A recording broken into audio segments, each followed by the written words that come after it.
Book One One's all about the books that I read for the last 40 years. And today I have my special guest.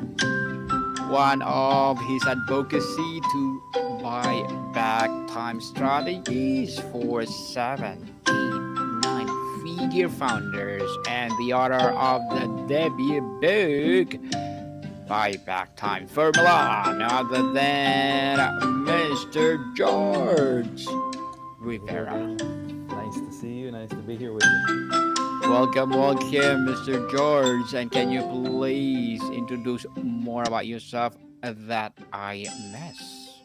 Yeah, absolutely. Yeah. I've been an entrepreneur now for 30 years. I started back in 1995, back when I was in high school. And so, yeah, I've been at this at a long time. I've made most of my career, in the direct response space. I started in the supplement space, and over the last, I'd say 10, 15 years, I've sort of reverted back to the supplement space after kind of selling just about anything you can imagine, from cars on eBay to personal self-defense items, information products. I had an agency where I'd consult other people on growing and starting, growing, and scaling their business. And so yeah, been around a long time, and so I have all these gray hairs here. Just means experience.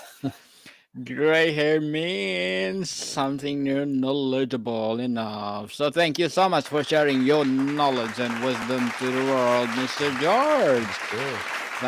Thank you for sharing the buyback time formula. So the title buyback time formula implies we lost something. Why is it the single biggest way most people, especially high achievers, sell their time without getting a good return? Yeah, a lot of people are just doing things that they should be doing. So there's a lot of things that they could easily have, other people do. There's really three things you can do with any task, which is automate, delegate, or eliminate. So you figure out which one of the tasks you're doing fall under those three, and that's a great way to get it off your plate, and it frees up your time so that you can do whatever it is that you want to do. Some people pursue hobbies. Some people want to pour more into their business. In my case, I'm a family first, father first guy. So I use that time to just pour more into my family and be present for them.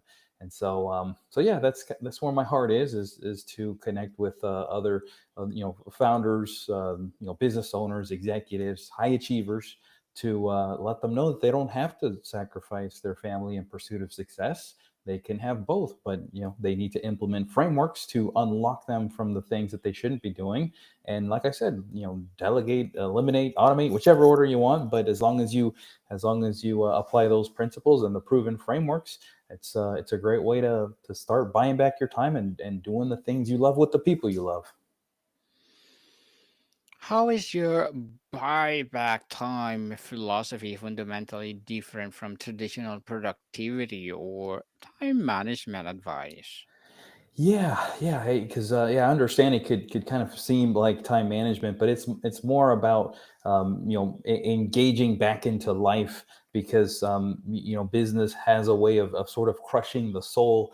If it's taking too much time, like I can just go back to the beginning. That might be the easiest way to explain it, but so kind of rewind back before I started my business. So this is like maybe like late 80s, early 90s. So like I'm in middle school and high school, and here in the States it's between 6th and 12th grade. And I was a athlete. I played basketball. Wasn't amazingly great, but I was decent. And I played in about 40 games during those years. And out of all those games, I think my dad might have only made it to one game, and he missed all the other games. And he was as a busy doctor, very successful and respected. And I was very proud of him for that, for the great career that he had. But he never went to any of my games. And I remember my teammates, they would score a basket, and their dad would be cheering them on, and that's my boy, and excited about them. And then when I would score, I look at the empty stands. There's no dad there. So I remember one time I saw a father, like just loving his kid and cheering him on, and I remember thinking, I wish that was my dad. And that would have crushed my dad to hear that at any point, because like I said, he was a good guy. He didn't mean to do any harm. It's just, life has a way, if you're not aware and conscious of it, especially back then. That was before the internet. Information wasn't as available as it is now. You just sort of live life on autopilot. And then, fast forward about 20 years. So we're about 10 years back from now. This is 2015. And he thought he was starting in his 40th year of practice. He thought he had a long run ahead of him because his parents had passed away my grandparents, they'd passed away at the age of 95. So he's 67. He's thinking, I got a third of my life left ahead of me. So he's planning long term. But then he got diagnosed with cancer a couple months into the new year of 2015. And I only had 6 months to live. And when you have an expiration date on your life and you know that it's short, you make the most of it. So him and I, had a great time sort of making up for lost time in the past. But one of the last words that he told me is, "Don't miss Leo's games. I missed too many of yours." And Leo's my son. He's a little under a year at the time. And that was an interesting statement that he told me, because it had kind of like this closure to that open loop in my life. I thought I'd suppress that thought and that feeling of him missing those games. I just, you get over it. Life goes on and you become an adult and you forget about it. But then when he said that, it's like it kind of all came up. And I was like, oh my gosh, I feel like a kid again in that moment. And so that was closure. That was good closure for that. And then the other side of it was like, oh my goodness, I'm repeating in his footsteps. Now I'm essentially duplicating or replicating the same thing that hurt me back when I was younger. And so yeah, I'd say in that conversation, my father, again, that was 2 weeks before he passed away, and he instilled in me in a loving way, like an agitation, like I need to figure this out. But at the time that he told me that, I'm working 14, 16, 18-hour days sometimes. And it's like, well, good luck trying to find out when I'm going to figure it out. And I would say, I'll do it tomorrow, do it tomorrow. And tomorrow turns into a couple years, 3 years. And then fast forward about 3 years, this is in 2018, and I scaled my business to $20 million, and making lots of money, printing money. And had you told me that years before that I'd be doing that, I'd think, oh my gosh, I made it. I'm at the pinnacle of life here. But I really did not enjoy life because I was the bottleneck for everything. My time was trapped in my business. It's because I was doing so many things I shouldn't be doing. I'm a copywriter of video sales letters. Marketing strategist, media traffic. Like I like the money making activities of the online marketing side. When it comes to the administrative side, it's very important, but I don't like doing it. And the same brain cannot really function, at least in a high performing fashion, on both. You got to pick one or the other. And I had a team of 40 people, so I was just delegating poorly. I didn't know how to have a structure or a management team or anything, so everything just kept coming back up to me. And I was the bottleneck for the whole thing. And I remember one time I called my friend and my mentor, and I just told him, oh, I can't stand this business. I don't like it. And I'm on the verge of sabotaging it, because not intentional, but when your attitude's like that, naturally you're gonna sort of resist, and that's just not a good situation. And so he told me, hey, we need to figure something out. We need to get you out from doing the things you don't like to do and stay focused on the things that you do like to do. Simple, seems like simple advice, but it's kind of easier said than done, because there's a process and frameworks to delegation. And it took about a year initially to implement. And a lot of that's just stepping out in faith and believing that you're setting up the right structure and just trusting the structure. Because the first thing is, you got to let go of control. And entrepreneurs and high achievers, we want to hold control. And so the first thing is release some of that control. And then what happened after that was, the business started to grow and grow, and my time was less and less involved, because I'm only working on the things that are my expertise. And so fast forward about 3 years, we're in 2021, business grows to $50 million, and I'm working less than ever. I'm working less than, say, 30 hours a week at any given point. Sometimes I'm off for two months at a time, traveling. I'm buying real estate, buying other businesses, buying Airbnbs, and really just enjoying life, taking the family everywhere and being fully present with them.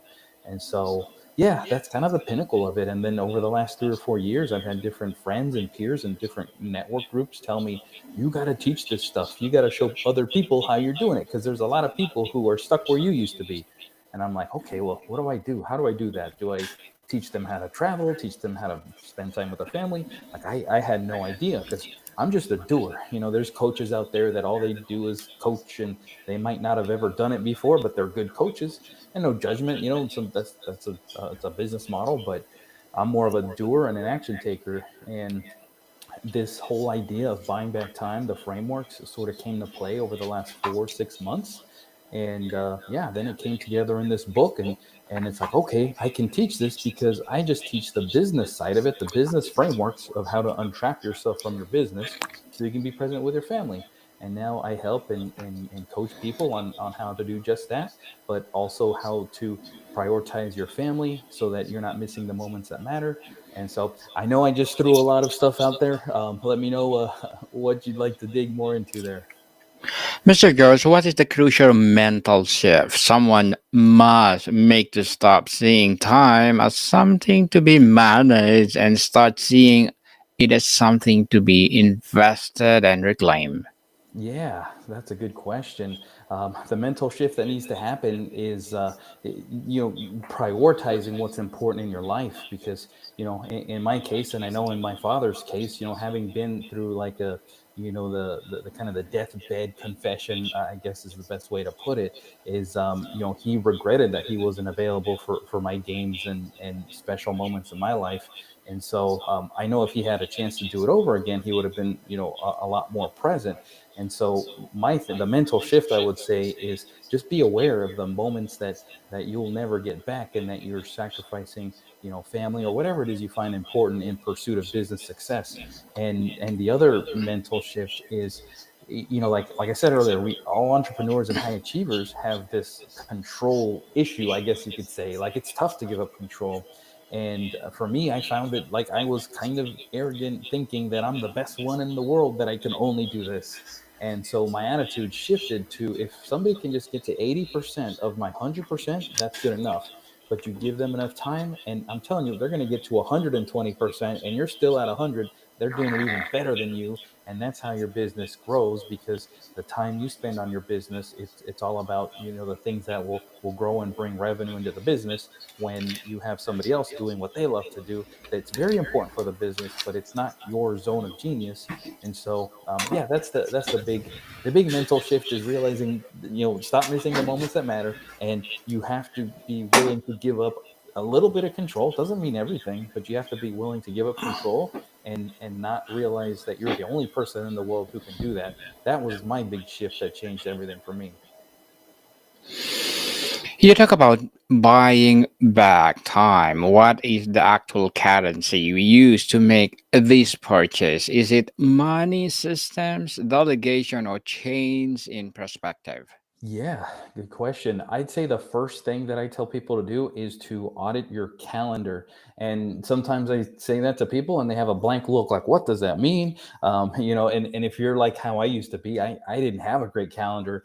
I have, of course, oh, I have a phone call here and I got to do this and do that, but it wasn't like detailed. So it's like, okay, what am I really auditing? So if a listener is thinking, oh, I don't really audit my calendar, well, start now and do it for 2 weeks. And what you're tracking is all of the business related activities that you're doing. You could even do this on your personal side, but if we're just purely talking business, you want to track everything that you do, and then you want to assign a dollar value to yourself personally. For me, I'm thinking I'm $5,000, $10,000 an hour, but somebody else might think, well, I'm $200 an hour, or so whatever that number is.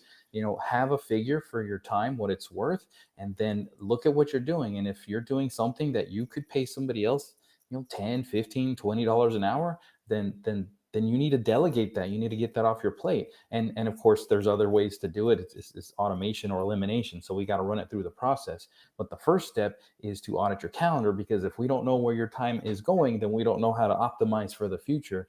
So buying back time starts with like auditing your calendar, and then determining what are the tasks that you should be doing and what should you not be doing.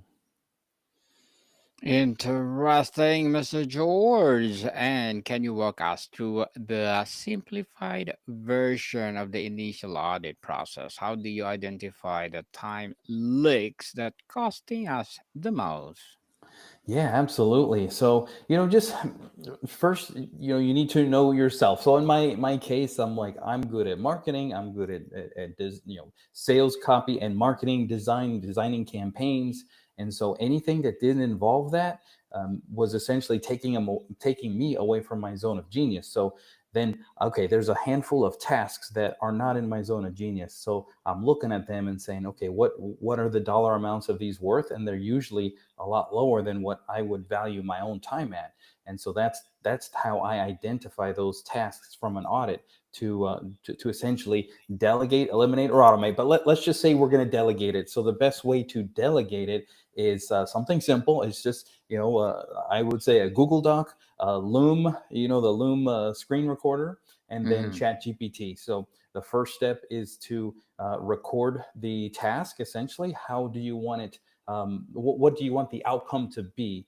So you document the process and you clearly state what you want the outcome to be, and then you have a video for that. You take the transcript of that video, put it in ChatGPT, say make me an SOP, standard operating procedure, and then it's going to make a nice, beautiful step one, step two, step three, and then you put it back to the Google Doc with the Loom video associated with it, so they can all see it and then see the explanation, and then you give it to the person you're outsourcing to, and then you say here you go, and you never have to explain that again. Now over time they might make it a little bit better, they might make it more efficient, or you might find something that, oh, we didn't anticipate this change, so now we have to recreate it. But that should be one and done, or one and then we revisit down the line. But for anything that you're repeating to your team multiple times, that should be a one and done situation. And that was one of the breakthroughs that I had is when I started documenting everything, all of the questions that I was getting from my team. Because remember, I had 40 people. All the questions started to slow down, die down, and it really bought my time back. And then the other thing is, I put an operations person in place, and I gave them the rights to spend a certain dollar amount, up to a point. For example, let's say if they need to make a purchase or pay a vendor or something, anything under $500, just do it. I don't need to know about it. Anything over 500, we can talk about if we really need to make that investment. And doing that also eliminated a lot of the quick communication of, oh, can I get this? And then they're waiting on me because I'm in a meeting or doing something and they can't proceed because I'm the holdup, I'm the bottleneck. So giving them the what I call the decision rights to make decisions without me, and that's really another element of buying back time. And so there's plenty more, but those are a couple big ones. And thank you for sharing for that big one, Mr. George. Yes, What are sir. the 2 to 3 highest leverage activities people should focus on first to get the biggest time return on their investment? Yeah, that's probably going to be different for everybody. So I could speak to myself, but like I said, I'm involved in marketing and growing my business. So for me, it's making strategic connections. It's making relationships that can help move the needle, whether that's through media or through other vendors. Keeping an eye on the like any kind of contracts that we have that could be optimized. Of course, I'm not an accountant, I'm not a CFO, but once the team brings up to me that, hey, we're spending more here than we should be, then now I can go and shop that around. I can get quotes from other vendors and say, hey, can you match or beat this quote because we're getting a better deal over here. So just opportunities to increase revenue or increase profit, and you increase profit by reducing expenses, and you reduce expenses by keeping an eye on expenses and having delegating that to somebody who loves to keep an eye on expenses, and then they let you know when something like on a percentage basis is off, and then you're able to make the decision of reducing that.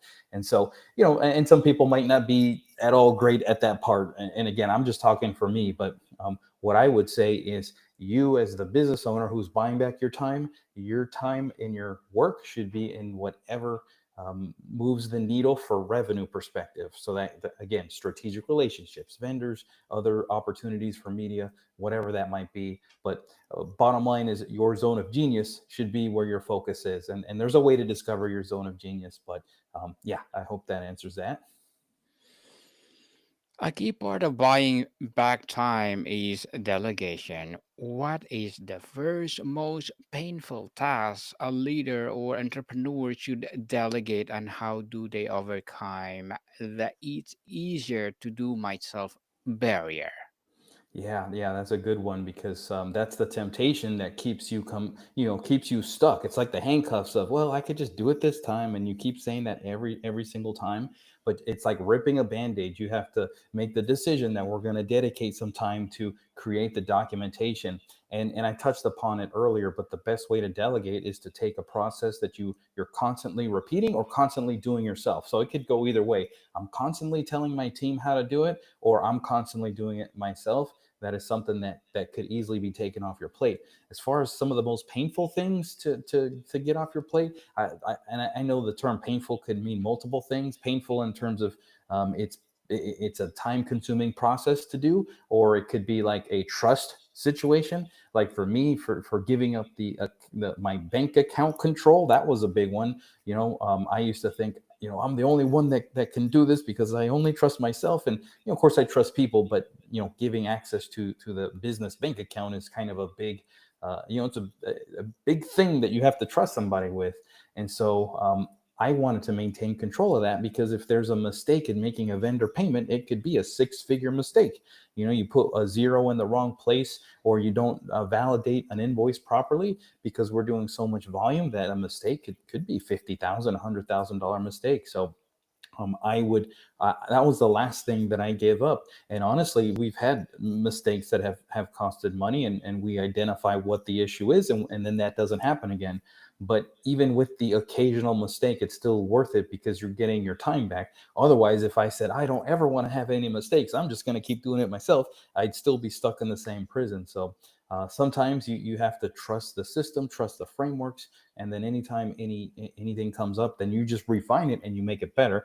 Today, there's hardly any mistakes because we've got the system so dialed in. Of course, people are human, and not everybody's perfect, but we have it as optimized as can be, and we're constantly refining it as we identify things changing.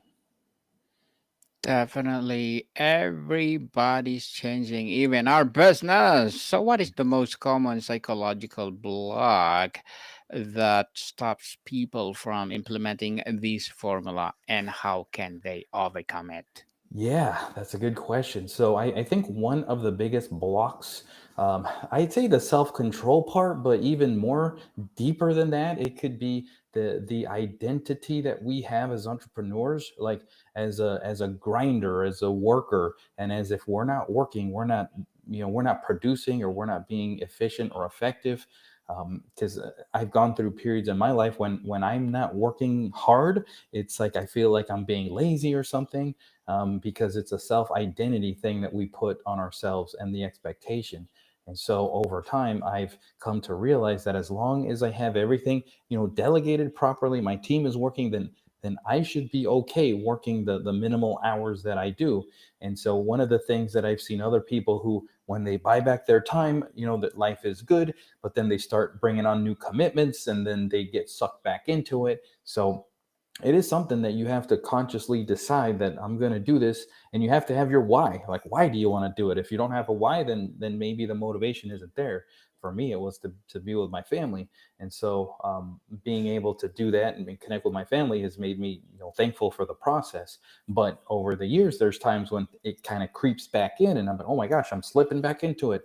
And it's I'm repeating this over and over again. I need to practice what I preach. And so, yeah, I'll find myself, I'm getting on Loom right now, and I'm making the video and documenting it, and poof, it's off my plate. So it's easy for entrepreneurs and high achievers to fall back into that identity of, it needs to be me doing this because, I'm the best one at it, or, I'm the only one that has the process in my mind, or, or it's quicker if I just do it, like we talked about earlier. Mr. George, before we wrap up our discussion for today, I'm inviting you to please do listen to my other podcast, people, because my abstract essay is already in fifth season, abstract poetry in second season, and my book 101 review in fifth season too, comedy 101 in second season, and my Food 101 in fifth season as well. Geography 101 in fourth season, and my baby podcast Law 101 and Mental Health 101. Love Letters in fourth season, as well as my movie 101 review and music 101 and Science 101 and Sex 101 in its second Nice. season. Please listen to them wherever you listen your podcast. So, Mr. George, if you could leave our audience with one single core principle from the buyback time formula to remember forever, what would it be? Yeah, I'd say the biggest thing would be to just, remember that there's one time or one day that we're gonna get older, and we're gonna wish that. I'm sorry, it's thundering a lot here, so you might hear and my dog's barking, and I hope the power stays on. There's crazy thunderstorms No here in Texas, worries. but yeah, I'd say the biggest thing is just remember that we don't get time back. We can always make more money, but we can never get time back. That's the one currency we can never trade or like get more of. It's the one that's always going, and it will never return. So my thing is, I just tell people, stop missing the moments that matter. And of course, that's more of a philosophical thing. But in order to do that, you need to have frameworks and a process that you can trust. And yeah, and so my recommendation is start small, start auditing your time, start seeing what you can delegate, eliminate, or automate, and yeah, and start with one thing. It doesn't matter which one you start with. I don't have any. I'm not going to force anybody to pick one thing, but one particular thing. But start with one. Once you see that and you buy back your time, you're going to be hooked, and you're going to be addicted to buying back your time for everything that you ever do from here on out. Because I've only seen it happen too many times.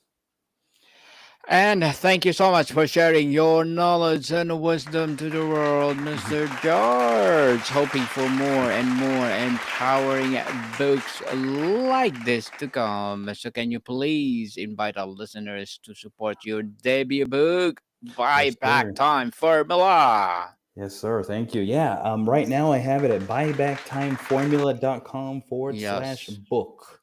And yeah, you see it there on the screen. It's free, just pay shipping. And I put all of my knowledge into that book. Some books you buy and then they tell you, oh, you go buy here or something else. It's like, no, it's all in there. And so of course, if you need help, I'm available to help. But if you're like, hey, book is good, my hope is that it'll buy all the time you need to do the things with the people that you love. Yes, looking forward for the audiobook, Mr. George. I'm a fan with the audiobook because I'm busy, busy, busy always.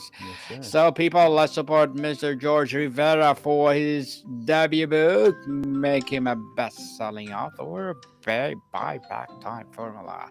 So, Mr. George, thank you so much for your time. Yes. All right. Thank you, Daniel. Appreciate it. More to come, people. See you soon.